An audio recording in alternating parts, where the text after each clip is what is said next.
और कहा कि हमें सर्प डसेगा, मैं मर जाऊंगा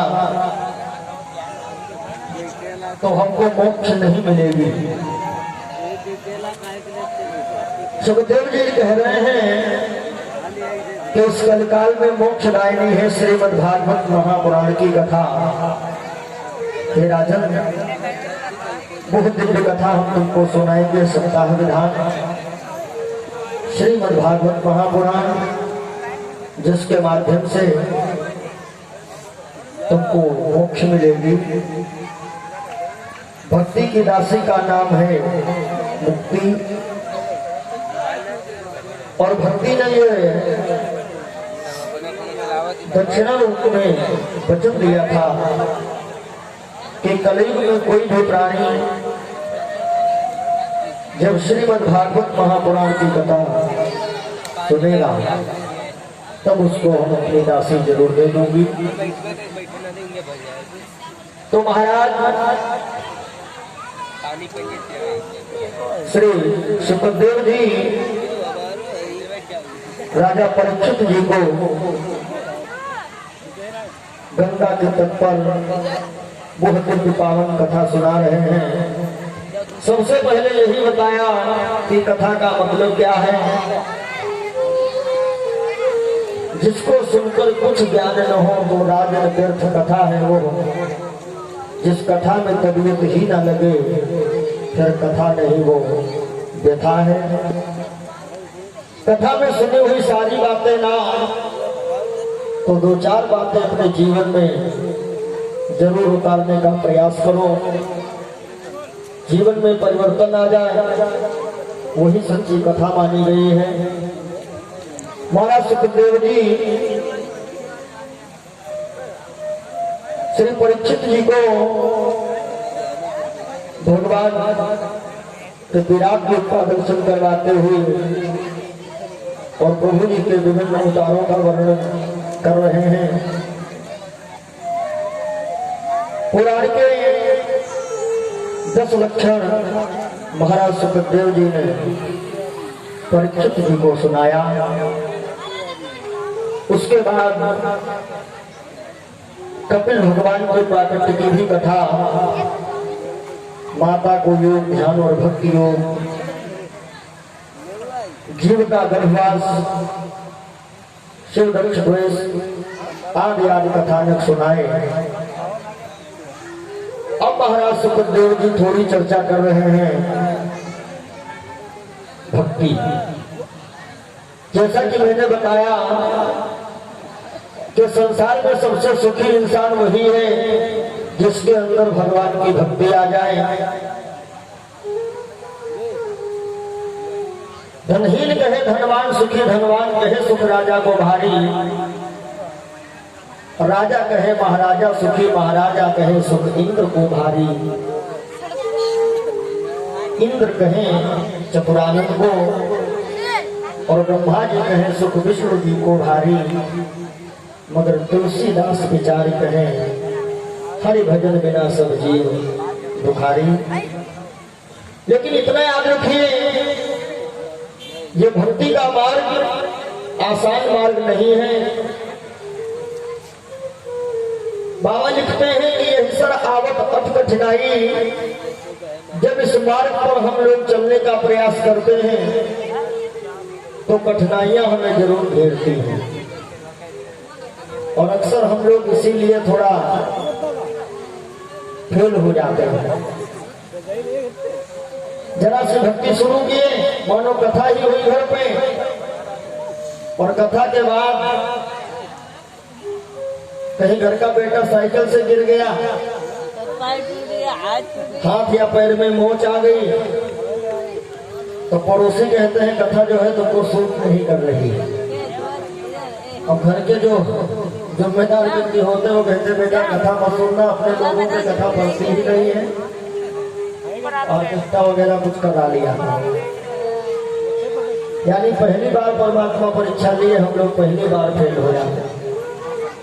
वैसे चाहिए तो ये कि जब हम लोग इस मार्ग पे चलें,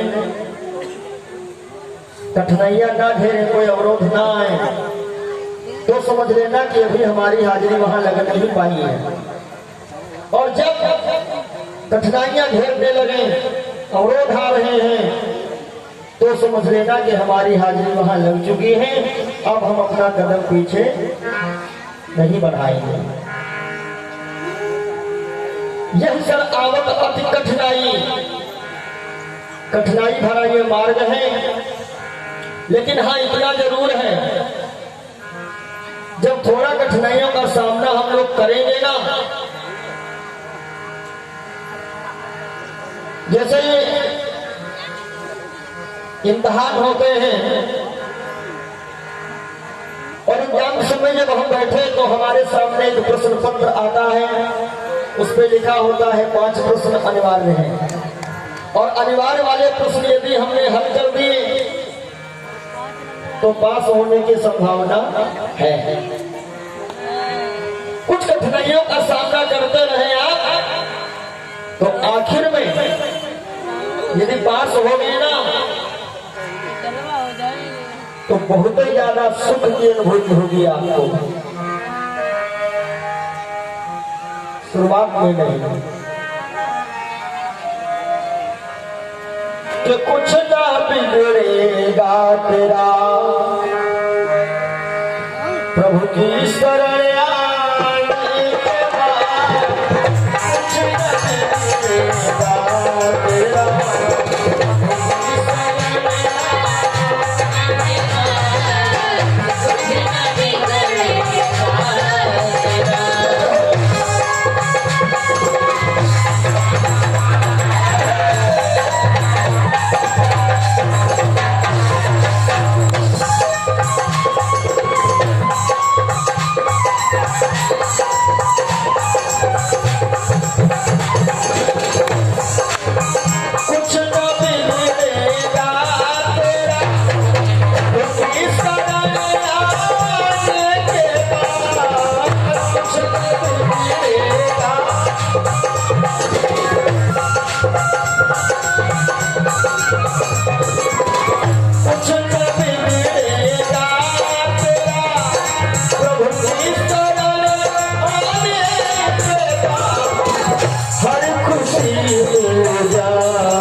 मिल जाएंगे, चरणों में झुक जाएंगे, हर किसी मिल जाएंगे, चरणों